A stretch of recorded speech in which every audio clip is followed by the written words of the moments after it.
Don't just live for tomorrow,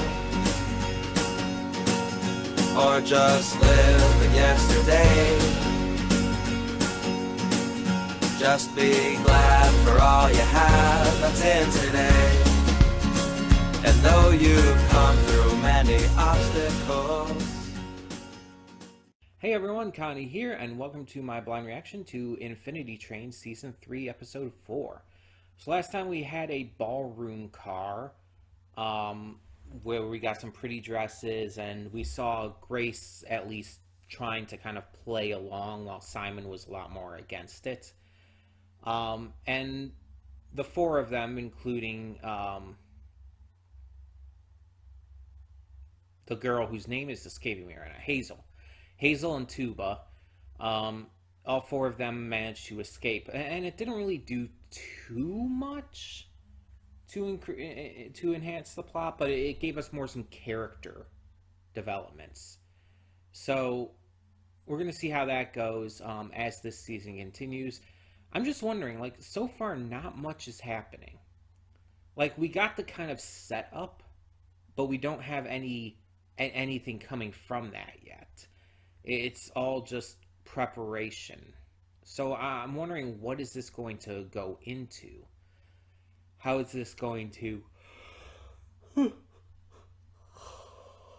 Excuse me. How is this going to just progress this season? I'm very interested, very invested to find out, though. Like I've been saying, this season so far has been much, much better than Season 2. And again, I want to make it clear that Season 2 was good. It was. It just wasn't on the level of Season 1 by any means. And so far, like, Season 3 is far out, like, surpassing it. So we're going to kind of have to see how this goes, though, to make any real judgments on the season. So we're just going to get this going. So let's do that. When the screen fades to black, pause this redirect and go to the description below. Follow the link to the reaction, and after you watch it, come back here to the redirect and resume play. Because after it fades to black, then fades back in, everything from that point forward will be my afterthoughts and will contain spoilers to the episode.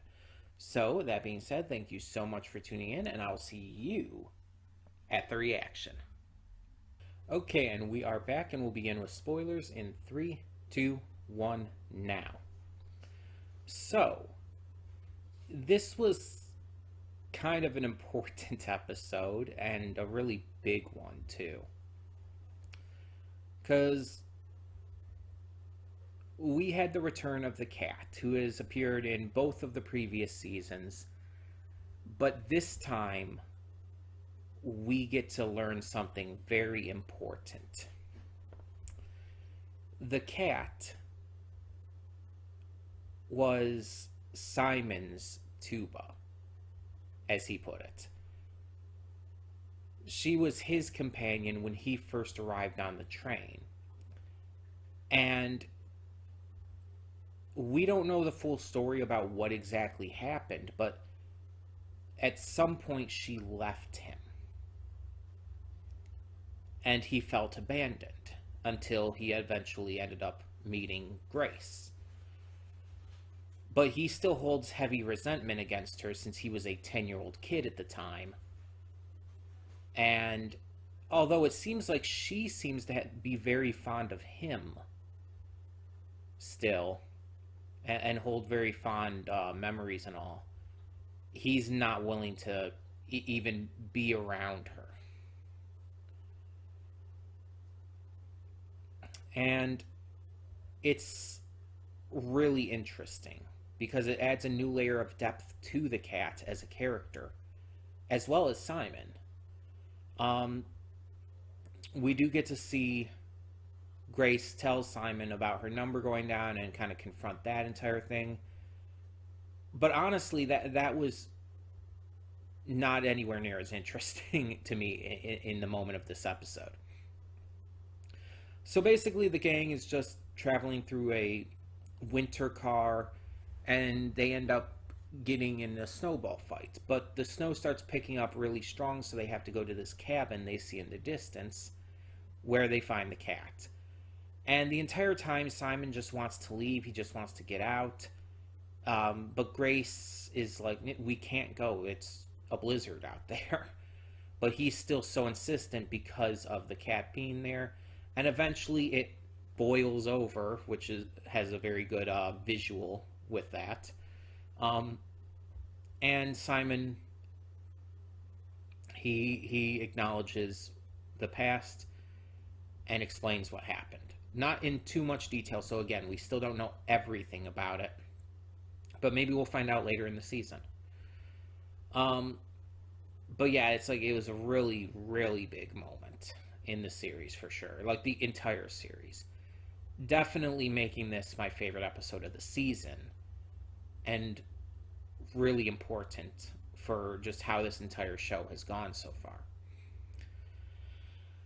But it's soon found out that all of the water in this train car, no matter what state it's in, is Randall. The snow, the boiled water, the steam, everything is just Randall. So they get Randall to stop the blizzard, and it allows them to continue on. And Simon and the cat give one last hour of law to each other. And I probably butchered that. I apologize. But, yeah. Again, this episode was so big, so important, so just wild. Like, I didn't expect the cat to return here. It just did not cross my mind that she would be back here. And then to find out she has this deep connection with Simon is just like, wow. And just giving this depth and character to her is really interesting to me. And I also like what they're doing just with Simon and Grace in general. Through the season, we're seeing that they're not like entirely evil or anything. Yeah, they're bad guys. Yeah, they do bad things, but they're people too. They're human beings. They have hearts, they have souls, they have feelings, they have emotions, they care about things. It's like they're not entirely bad, but they are still the bad guys. So I'm wondering what they're going to do with that as the season continues.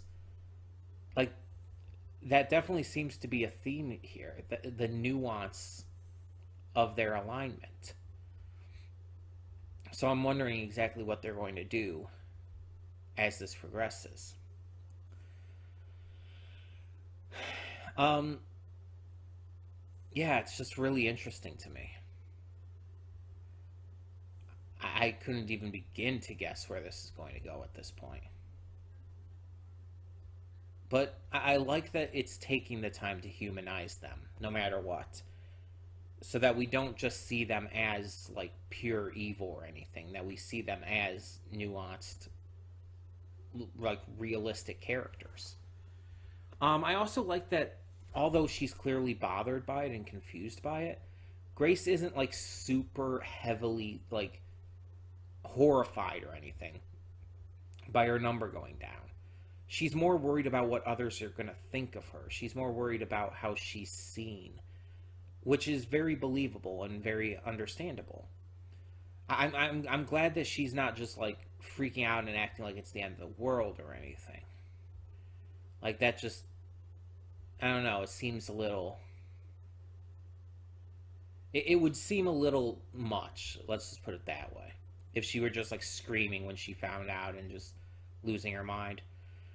I also like that we got that little moment with Hazel and the cat, with the cat realizing her number was not glowing or working properly. And 1-1 was mentioned and everything, and the cat just seemed really confused, because we know the cat knows 1-1, so. Yeah, really interesting. And speaking of the conductor and everything, I was told in the comments on the last video that, yeah, Amelia, like, they never, like, knew Amelia outside of being masked and everything, so it's like, I didn't know Amelia was a girl, so that question I had last time was answered for me.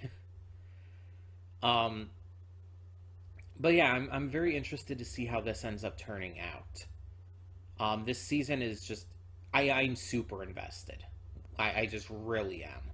I'm super invested in this, and I'm very, very excited to see how it pays off as it continues.